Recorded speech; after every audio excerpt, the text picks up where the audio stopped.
Scorpio, thank you for joining us here. SoCal Uncensored, special video interview. Gary App, special cameraman. Pleasure. Here after the EWF 20th anniversary show, you had a wonderful match with Frankie Kazarian. Any thoughts on that? Frankie's one of the best. When I first got into wrestling, I actually said it in my promo tonight before the match backstage that when I was 16 years old, I was watching SmackDown, and an ad on the news came on after advertising the EWF Heavyweight Champion, Frankie Kazarian. And I was like, I want to be like that guy. I want to do that. I didn't know there was wrestling in this area. So I think the next day my mom called Jesse Hernandez, and that Saturday I was at the School of Hard Knocks training. So obviously Frankie was one of the guys that inspired me to come into wrestling. He's helped me quite a bit over the years, whether it be in PWG or TNA or wherever we were together. He's always been a big help and inspiration to me, as well as Daniels and AJ. Those guys have always been great. 10 years ago, you guys had a feud in PWG where it's basically you and him, King Chong and the Dynasty get involved, but it culminated in a loser-lose town match. Do you think like any of that past work with Sky from 10 years ago carried over into this match tonight? It's funny because I hit him with the chair and cut his hair. It was 10 years ago today. We were looking at it, we were laughing about that backstage. Sweatbox. Right? Oh, no. No, actually, you're right. The gym at the park. The park. In Hacienda Heights. Yeah. So, yeah, obviously, I mean, him and I were both excited to wrestle each other because of those days.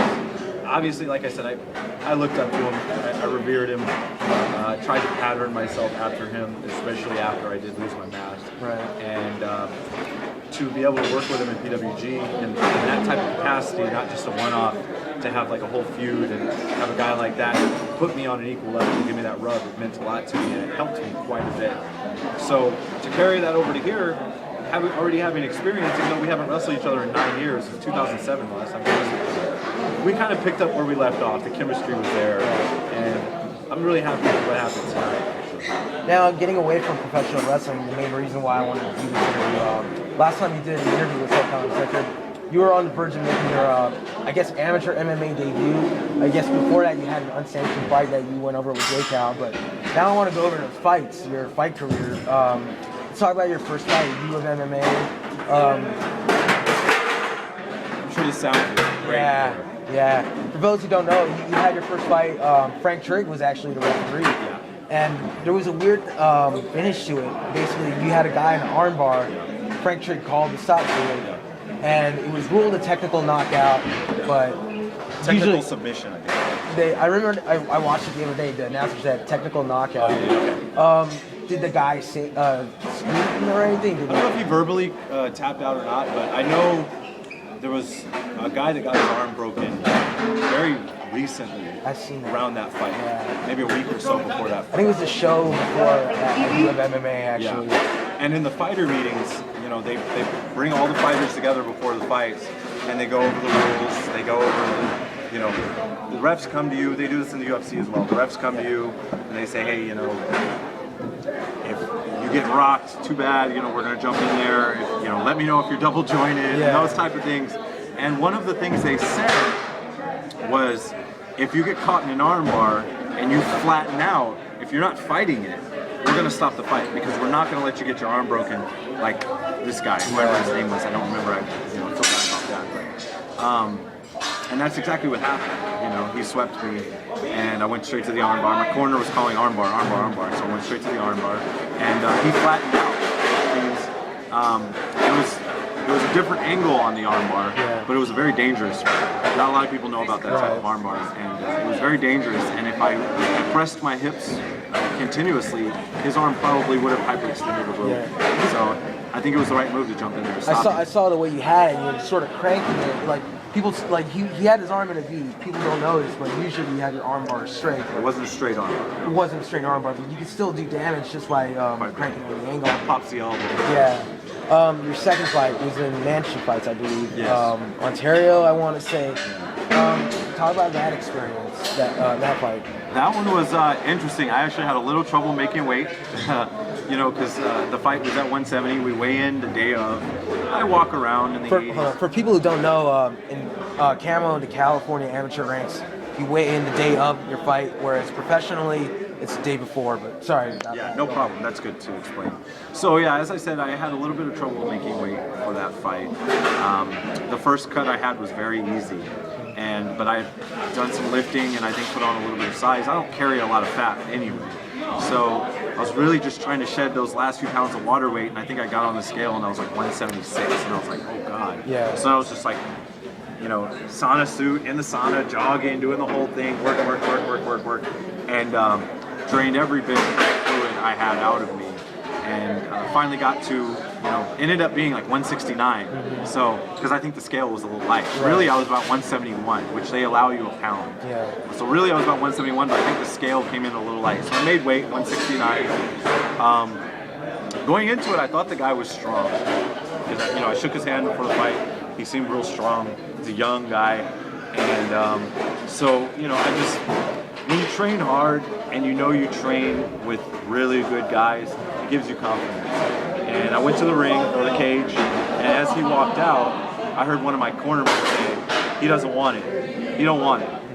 And at that point, I was like, "Okay, shark." They said fight. He came out like this, and then just started throwing bombs, which means he was afraid. Because he wasn't strategic. I kind of came out, circled a little bit, and he just came and started throwing bombs. I actually planned to strike more in that fight. I'm more comfortable striking than I am, on the ground. Like I prefer striking than on the ground. I'm okay grappling, but I like standing up and banging, to be honest with you. So I had been working on that quite a bit, and I had planned to strike in that. But he was so wild and throwing bombs, I was like, okay, I'm not going to take chances. Your mind works very quickly. So I just hit a leg kick, shot in, took him down, ground and pound, caught him in a submission. He fought it, had good defense for that. Second round, same thing, shoot, take him down, beat him up. I ended up breaking his nose, but eventually they stopped it. I noticed that in your two fights, the first two fights, you went quickly for takedowns and stuff. You say you like to bang and all that. Do you think, that just came instinctively? Because even in the amateurs, people swing wildly and the takedowns are there. Do you think that was just natural? The thing is, you always let things happen. You don't really go into anything saying, "Oh, I'm taking him down, I'm taking him down." If the takedown's there, you take it. For the first fight, the guy was a knockout guy. He had like the fastest knockout in view of MMA history. Like, he knocked out his last opponent in like 7 seconds or 6 seconds or whatever it was. Knocked the guy out cold.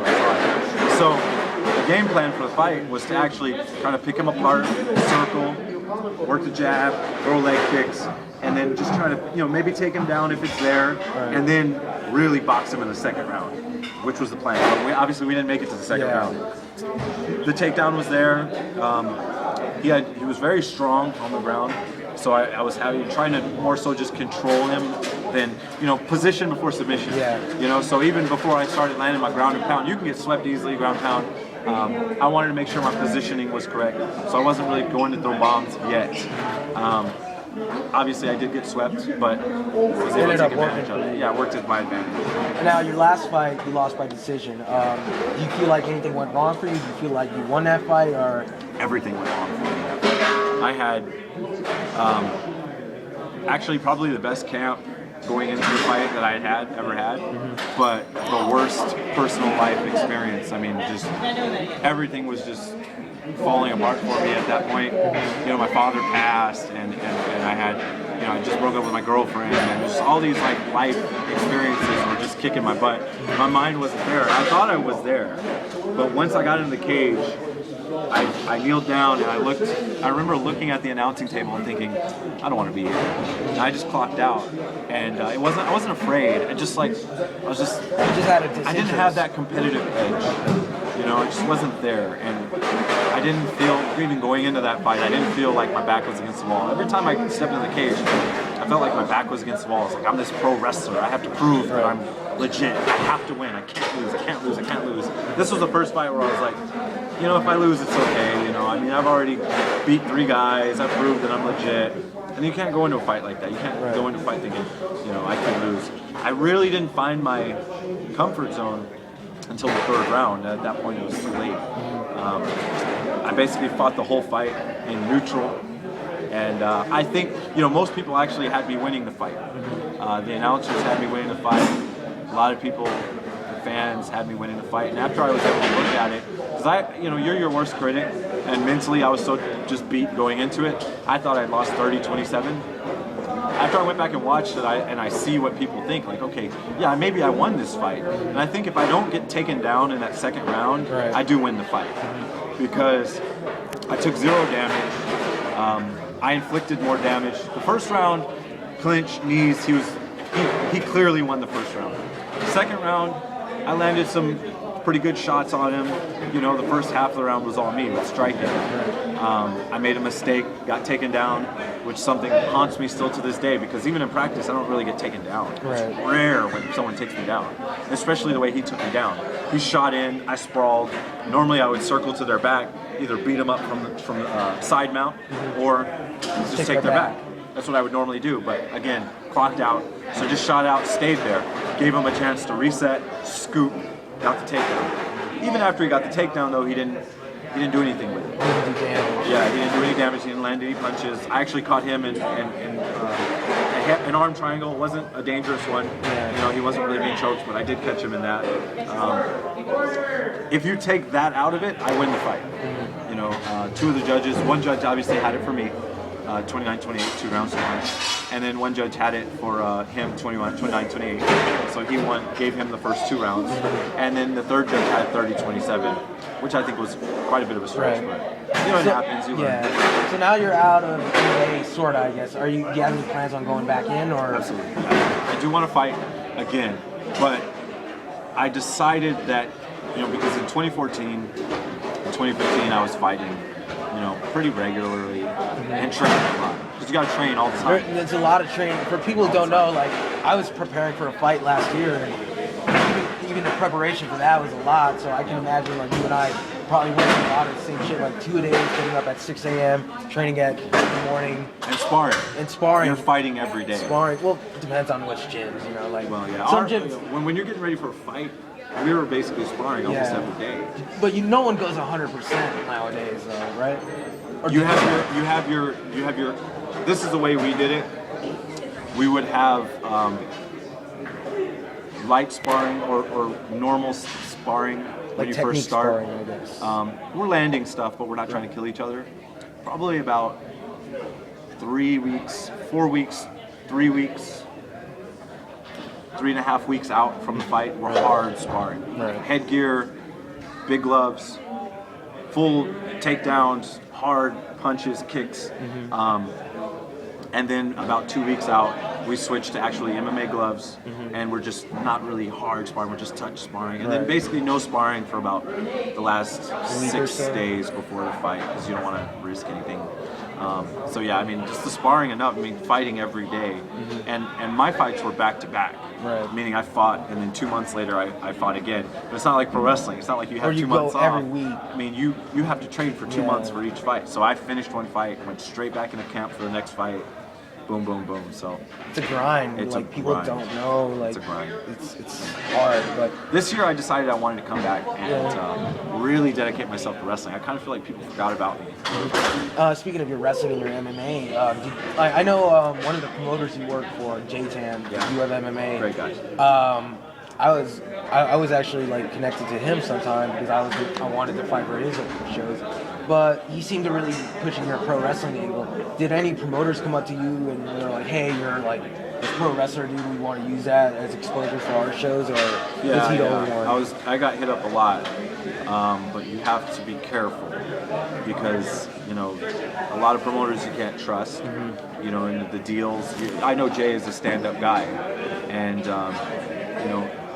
If he says he's going to get me a fight, he gets me a fight. The example was I was supposed to have a fight in November, and they didn't give me a fight. So I trained for 2 months and got ready, no fight. So, you got to go with guys that you can trust. And you're not going to waste money and time getting ready for a fight, sponsors, and everything like that. And if the fight doesn't happen, it's tough. Now you say you came back to wrestling, and you mentioned earlier you wanted to come back to MMA. How soon can we see you back, or when can we expect you back? I definitely want to get something in before the end of 2016. I fought twice in 2014. I fought twice in 2015. One of them was just Muay Thai, but and I want to at least get one thing, and I would like to stay consistent with that. But it just really depends on how busy wrestling keeps me, you know, and again, like I said, I feel like people kind of forgot about me in wrestling, so my goal has just been to grind, and you know, make people remember, and you know, I want to be known as one of the best.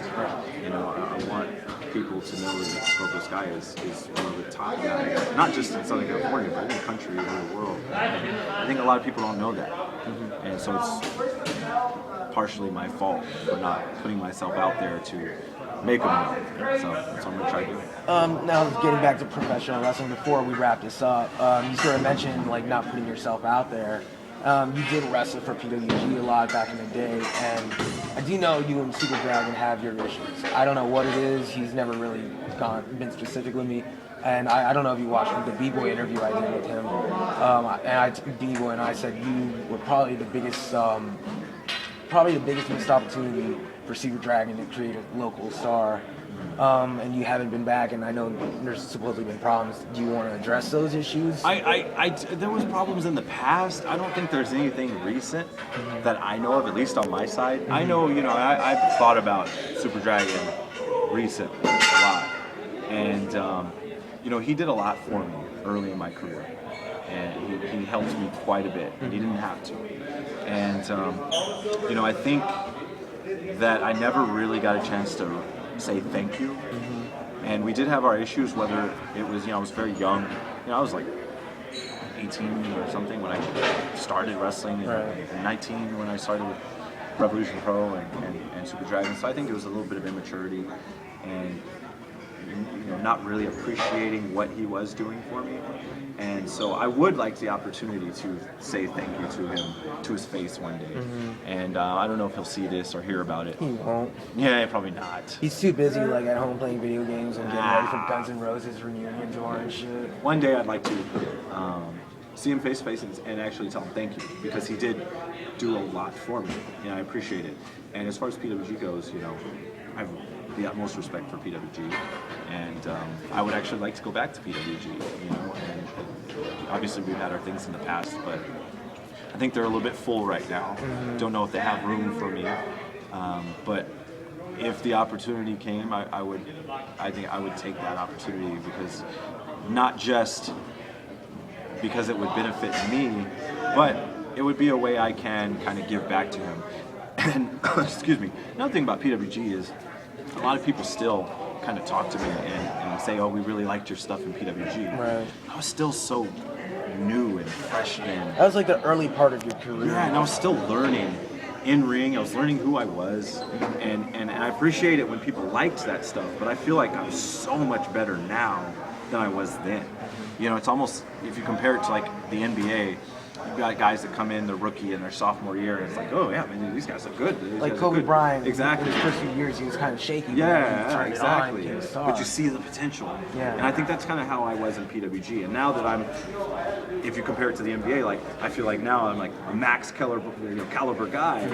You know, now is where I would like, you know, I should be there to kind of show people like, oh shit, wow. Well, hopefully people will see this interview, and hopefully they will post on the PWG boards and on Reddit and whatever. Hit them up on Twitter and try and get you back. And they're bringing in Jeff Cobb now, so hopefully. Love Jeff Cobb. Hopefully they'll bring. Would you like to face him someday? Yeah, him and I've talked about it, man. Yeah, he's a great guy. And PCW, we've talked about it.